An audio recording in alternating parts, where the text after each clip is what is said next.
When you think about who was the most influential in the EV industry, Elon Musk probably comes to mind, but not many other people. You think of some companies perhaps, but not the people. We looked at dozens of engineers, CEOs, and even a few politicians when coming up with our list of the top 10 most influential people in EVs for 2021. After careful considerations, names like Steve Gursky from Nikola fell out of the top 10. We looked at people from Faraday Future, Byton, Lordstown, even China's Kandi. All of these people have an important role to play, but we believe that the people we have on this list are the ones that the electric vehicle industry are watching, and you should probably be watching as well. We have two honorable mentions that we're going to get through quickly. The first honorable mention, or as we call him number 12, is Peter Rawlinson, the CEO and CTO of Lucid Motors. Now, this guy is the slow-talking Welsh leader of Lucid Motors. The company's already begun production of their $140,000-ish Lucid Air EV with tens of thousands of pre-orders in place. You just can't ignore a company that's got that going for them. They've got a giant factory they've built in Arizona, backed primarily by the Public Investment Fund of Saudi Arabia. Their market is different from Tesla.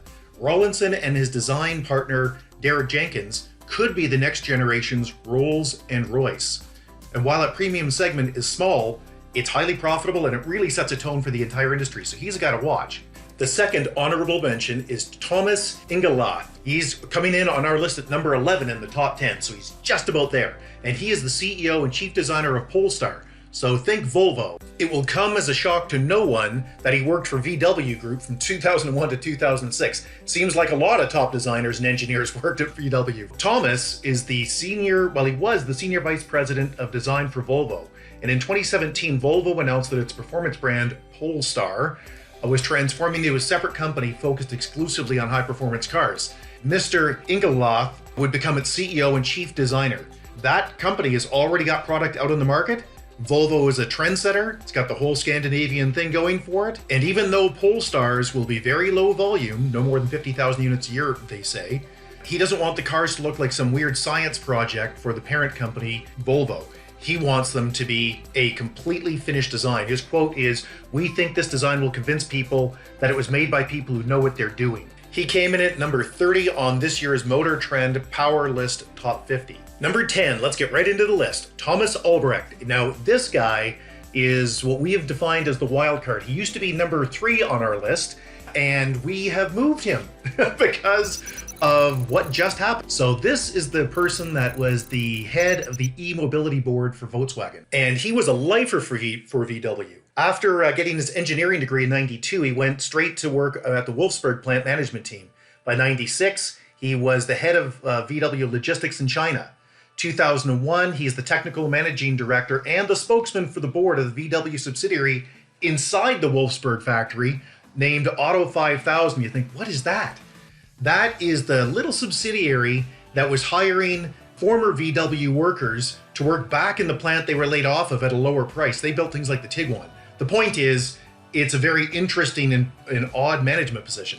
By 2008, he was on the VW board of management for VW commercial vehicles. Then he moved back to China with Shanghai Volkswagen, where he was the VP of logistics. By 2014, he returned to Germany doing roughly the same job, but for the entire VW company globally. Since 2018, he's been on the VW e-mobility board, which is responsible for the ID subbrand, ID3, ID4, that kind of stuff.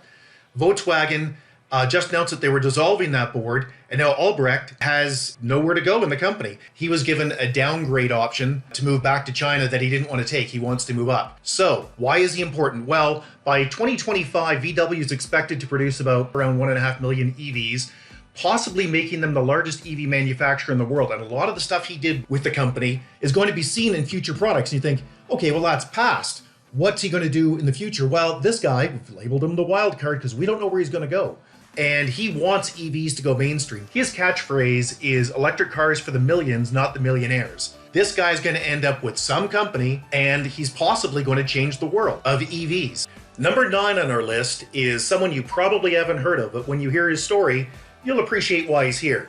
Mate Rimac is the Croatian-born business magnate and entrepreneur who started building electric supercars. Wait for it. Yeah, in his garage at the age of 20. Sound familiar? He blew the gas engine out of a BMW 323i and replaced it with an electric. By 2011, he had 24 patents under his belt and showed his hand by making an EV hypercar. In 2017, he made Forbes' top 30 entrepreneurs under 30 list. In December 2020, Motor Trend called Rimac Automobili, which is his company, the Tesla of Europe. Famed for making ultra-high performance electric supercars, his company works and has funding from Porsche, Kia, and Hyundai, as well as a whole pile of other companies, and he's doing work with Renault, FC, and FCA's Aston Martin brand. He's often compared to Elon Musk, but he has no plan to scale into an electric automaker. He's going to stay out of the mass market because he believes the auto industry is just going to change too much in the near future, and because he doesn't want to compete with his growing list of global customers. He's very influential, very well connected, but surprisingly humble. In a 2020 interview, Rimac was asked, do you have more electrification experience than the global automakers you work for? And he responded, you'd expect him to say, of course I do, that's why they hire me. And he responded, no, we're just focused on a specific area, which is high performance powertrains. They have to worry about other things. And he goes on and talks about, shareholders and customers and warranties and so on and so forth. And he finishes up with, we're not smarter. So through his associations with these tier 1 car companies, he's transforming his company, Rimac Automobili, into a tier 1 EV parts engineering and company and parts manufacturer. And he's only 31 years old. This guy's somebody to watch. Number 8 on our list, Alejandro Agag, and I'm probably not pronouncing that completely correctly, is the chairman of Formula E. And you think, why would he end up on the top 10? Well, here's why. This guy's Mr. Connected. He grew up internationally, he received a degree in economics and business, and then was a successful businessman, and get this, and an influential politician in Spain before he took over Formula E. In 2002, he married the Spanish Prime Minister's daughter. In 2007, the Financial Times named him one of the top 10 shakers and movers of the Spanish economy. And in 2008, GQ magazine named him as Spanish Businessman of the Year. So all of that means the guy's popular. Okay, here's what's really important. Formula E operates in 10 countries, including China, the US, the UK, and Germany. And because it operates in the street circuit, it requires serious political connections. He has the ear, and he understands how to talk to the world's most important politicians. Under Alejandro's leadership as CEO, the series established itself as a global leading motorsport. Racing has led to the promotion and awareness of thousands and thousands of important brands over the years, and new technologies. Alejandro is at the pinnacle of that. Beyond just doing Formula E, he's also Off-Road Extreme E chairman, and he's also starting an electric boating championship. Motor Trend calls him visionary. He is a promoter of clean energy to the rich and powerful. He's someone to watch this year. We'd like to interject for just 10 seconds to ask you to click like if this is the kind of thing that you like. It really helps us with the Google algorithm.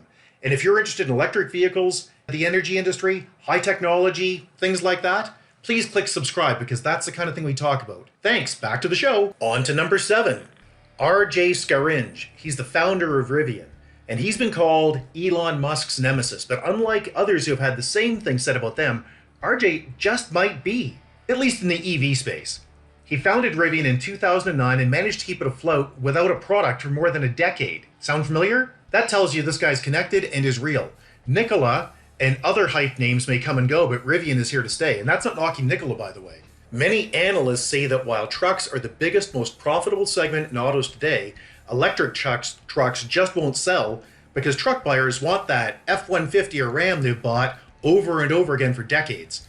But Scaringe, who has a PhD from MIT Sloan Automotive Lab, will be all alone in the EV truck segment for the next year or two anyway, and thinks that most of the initial sales will come from people that want trucks but would have never bought one in the past.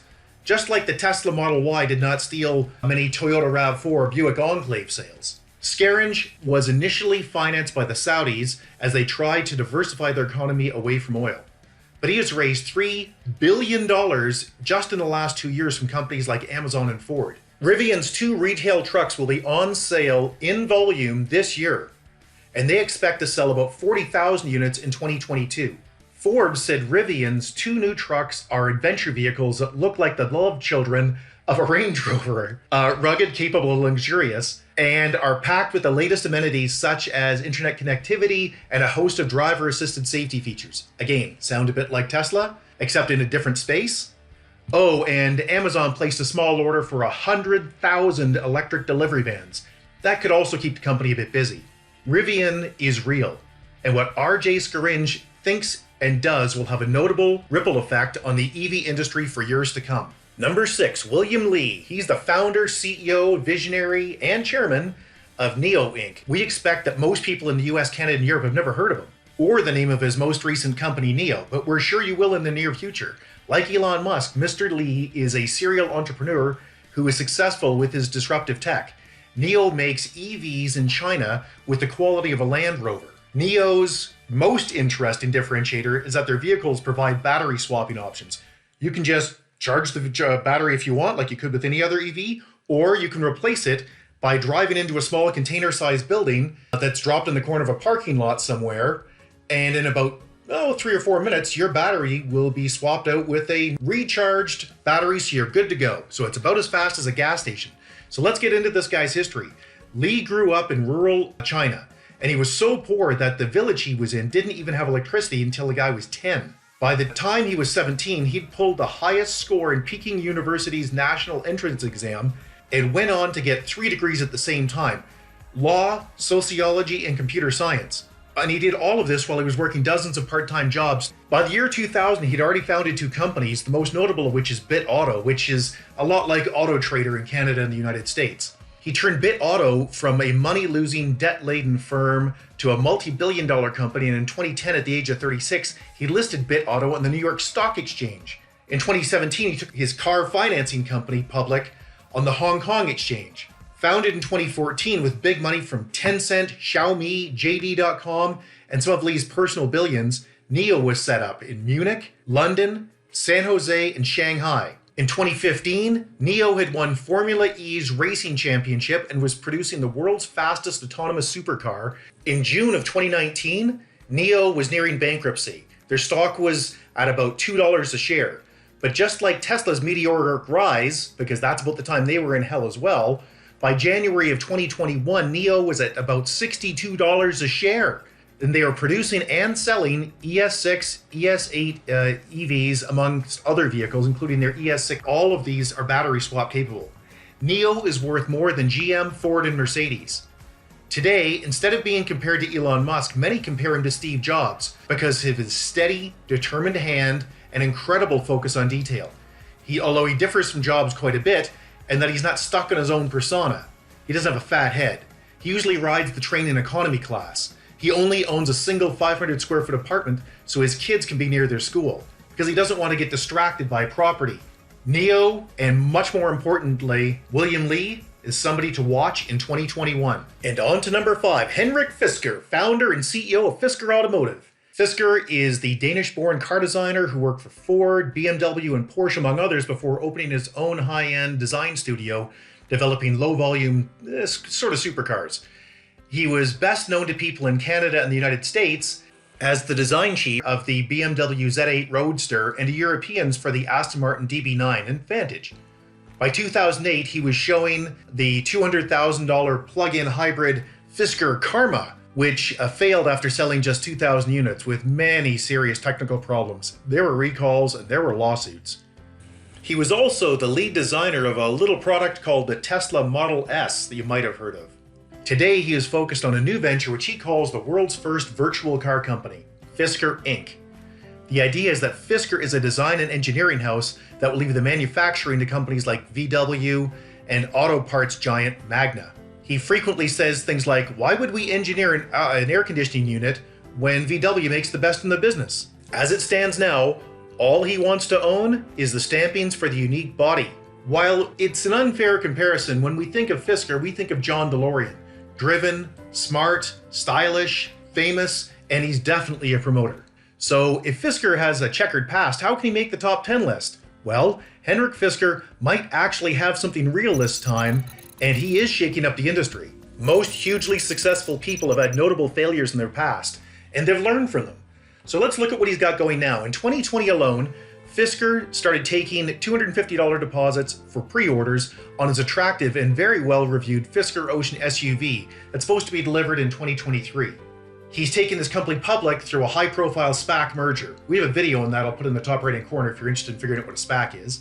He signed serious manufacturing deals with Canada's Magna to produce the Ocean, which is their SUV, in the German Steyr plant that currently makes the Mercedes-Benz G-Wagon, BMW 5 Series, Jaguar E-Pace, Jaguar I-Pace, BMW Z4, and even the Toyota Supra. He's developed an innovative month-to-month lease program, so all vehicles can be returned without question if there's a problem or you just don't like it anymore. And he's been all over the business and automotive press. Henrik Fisker is a smart, relentless promoter who just might get it right this time.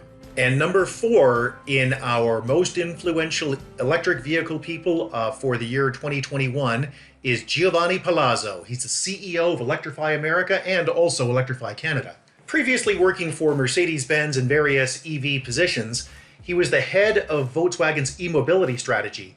VW appointed him CEO of Electrify America in 2017. Electrify America is actually a subsidiary of Volkswagen that installs chargers in the United States, and that all came about as part of the US government's EPA settlement with VW over its 2016 diesel emissions scandal. So why does a guy who works for VW under the thumb of the US government make the top 10 most influential people in electric vehicles list? Because he's required to spend at least $2 billion on chargers as part of that VW settlement. Under Mr. Palazzo's leadership, Electrify America has settled the charger debate by selecting the CCS, or Combined Charging System Plug standard, for its primary fast charger. It also installs old-school CHAdeMO chargers, which are likely to get changed to Tesla plugs within the next few years as CHAdeMO fades away.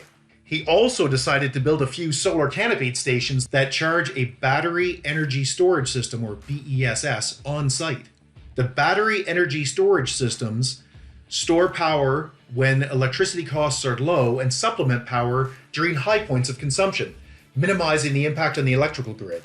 The company expects to have more than 125 fully operational BESS installations by the end of 2021.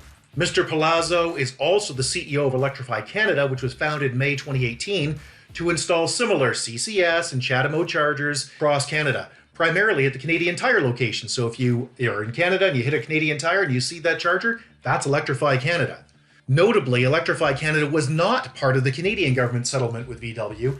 It was just a simple strategic decision to help sell electric vehicles. He is also the chairman of Veloz, which is a very well-connected EV lobby group. Number 3 in our list of electric vehicle power brokers is Cheol Shin. He is the CEO of LG Chem. After achieving a mechanical engineering degree in 1979, Mr. Shin worked for about 30 years all over the globe with a little company called 3M, before becoming CEO of LG Chem in 2018. He came with a very aggressive 10-year plan to grow the company from just being Korea's largest chemical company to the largest in the world. Among other items, his plan involves partnering with Tesla, GM, China's Geely, which by the way owns Volvo and Lotus, and virtually everyone else to grow the company from $25 billion in sales now, well, a few years ago when he took over, to $50 billion by 2024. If you think LG Chem is one of those small supplier companies just plods along, think again. They're number 1 in EV batteries in the world. His catchphrase is build on strength. To do this, he is dumping billions of dollars into battery research and development. And those bets have been paying off big time. Their new cylindrical batteries for Tesla will have 5 times more energy density and 6 times more output than the current batteries. In 2020, he surprised some by saying that the battery segment of LG Chem would be better focused as a separate company. He expects to keep controlling interest of the new LG Energy Solutions, but to sell off 30% of that company to raise more money for even more R&D. What this man thinks and does will affect EVs globally for decades to come. On to number 2, Mate Barra, CEO of General Motors. I know, roll your eyes when you hear about EV development at the big 3, but like it or not, the current sales volumes of EVs amount to little more than a hugely successful science project. This will change when GM, Mercedes, Toyotas, and the others dig in. And while Toyota is larger, they're really not doing a huge amount with EVs right now. So someone at GM has to be on this list. Originally, we thought of Mark Royce, president of GM, or more specifically, we thought of Doug Parks, who was the VP of EVs and was responsible for delivering Super Cruise, which is Cadillac's autonomous driving solution that's now going to be in everything from the Chevy Bolt to the top-end Cadillacs. He was also responsible for overseeing the engineering of the Cruise AV, which is still in development. And more relevant for this discussion, he was the lead for the Chevy Volt and Chevy Bolt EV teams. However, Mike DZ at ChevyBolt.org correctly points out GM is not Tesla or Apple. Lots of staff and consultants collect information and analyze and synthesize their information into recommendations that include business cases. Echelons of decision makers put their own twists into that info, and it gets to the senior level. And all of that gets down to Mary Barra is the one who has placed the key EV staff. She has taken the mic. She has driven the PowerPoints explaining that Cadillac will be GM's completely electric brand. Also the development of the BEV3 platform with the world's first sub $100 per kilowatt hour Ultium batteries. And she just increased GM's R&D spending on EVs to a whopping $27 billion by 2025. That's going to bring along 30 new EVs to market. That is notable. That is on Mary Barra. 2025 is when most analysts think EVs will be mass market ready. In other words, where they'll be selling more than, say, 12 to 15%. That's about the breaking point. And that's when EV chargers will be located all over the place. Kind of like gas stations today, but different because, of course, you charge mostly at home with an EV. And there'll be enough product out there that will match the same price for an ICE vehicle as an EV. So that is when it's expected to kick. Today, she is Motor Trend's number 19 on their power list, and she's given credit for prioritizing both the R&D for the electric pickup trucks and SUVs, as well as the factories to produce them. In January of 2021 at the CES show, Consumer Electronics Show, Mary Barra announced GM will be pouring $1 billion into Kandi. Now, for those of you who don't know what Kandi is, that's GM's Japanese-style production plant that they originally had with Suzuki. It's located in Ingersoll, Ontario, and it will produce electric delivery trucks for companies like FedEx that have already placed orders. They've come up with a whole new brand called BrightDrop. It's GM's first new brand since their 2008 bankruptcy. She's even revealed a new GM logo to be exclusively used on EVs that is intended to look like a plug, and here it is with the M. And you think, how big a deal could that be? Well, that's GM's first revision in 56 years. This is a company that doesn't like change. While it takes more than slick graphics to change the general, Mary Barra is showing the leadership to transform the company into an electric powerhouse by 2025, which is about the time consumers will be ready to start buying EVs en masse. Love or hate GM, they're going to be a player, and she's going to be the driving force of EVs from what was the world's largest automobile company. And number one on our most influential power players list for EVs is, wait for it, Elon Musk. What a shock, I know. Founder and CEO of Tesla Motors. So look, what can we tell you about Elon Musk that you don't already know? He's a South African-born serial entrepreneur that made his first $100 million with PayPal, which most people know. But there are a few things you probably don't. The first thing is he only owns 21% of Tesla shares. Now that's controlling interest by far, but it's a lot less than people think. Here's another one. His mother is Canadian-born and maintained her Canadian citizenship while living in South Africa. And that got him so that he could move to Canada in 1989, living in a youth hostel of all places, before moving to Saskatchewan doing odd jobs. By 1990, Musk had moved back to Ontario and spent 2 years at Queen's University. Then he transferred to Pennsylvania, where he finally graduated in 97. Yeah, that's a 7-year stretch, with a degree in economics and physics. His most interesting company that few have heard about is Neuralink, which developed a tiny, inexpensive sensor that can be physically implanted in a person's brain by an automated system of drills and sensors. The idea is to build a human-to-machine interface. Fascinating stuff. Early in his career, he worked on the mythological unicorn of the EV industry, ultracapacitors as batteries, but it didn't get finished off. He moved on. By 95, he was working on his energy physics and materials applied science degree at Stanford, but he only lasted 2 days before dropping out to start an internet city guide named Zip2, which he then sold to Hewlett-Packard in 1999 for $300 million. And here's another thing you probably didn't know. He founded SpaceX a year before he founded Tesla, which is way back in May of 2002. It is undeniable that Musk's early abilities to ignore convention and develop novel solutions to serious technical blocks has made him the single most important person in electric vehicles today. In January of 2021, he became the richest man in the world based almost completely on the value of his Tesla shares. Brash and cocky? Certainly. But he's undeniably the king of all things he puts his mind to. We think he is today's Howard Hughes, although hopefully without the mental illness. If you don't know who Howard Hughes is, look him up. Fascinating guy. So that's our top 10 list. If you think we missed someone important, well, put it in the comments section below. If you think we had somebody on the list that doesn't deserve to be there, put it in the comments section below. We'll respond, as will a whole pile of others. Please click like and click subscribe as well if you like this type of thing. We'd really appreciate it because it really helps with the Google algorithm that serves these videos. You can also get a hold of us always at www.partisanissues.com. Thank you and have a great day.